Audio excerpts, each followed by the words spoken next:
Perempuan bernama Vivi, 30 tahun, tewas dibunuh oleh teman prianya berinisial C, 19 tahun.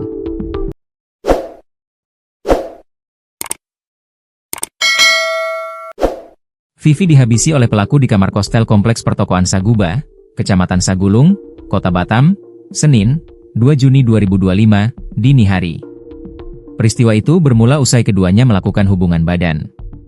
Korban kemudian meminta uang kepada pelaku. Namun, pelaku belum bisa membayar karena masih menunggu transferan dari temannya.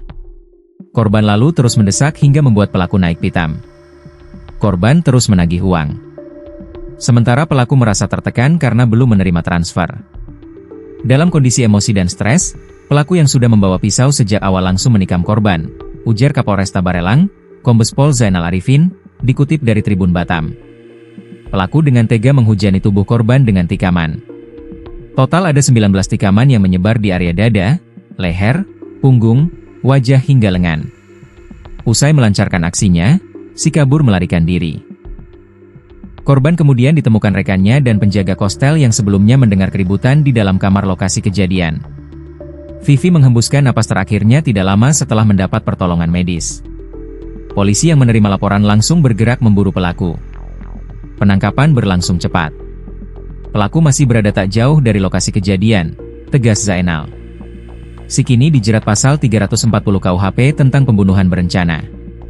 Pelaku diketahui sudah membawa pisau sejak dari rumahnya. Ia terancam hukuman mati, pidana penjara seumur hidup, atau pidana penjara selama waktu tertentu paling lama 20 tahun. Pelaku akan dijerat dengan pasal pembunuhan berencana, ujar Zainal.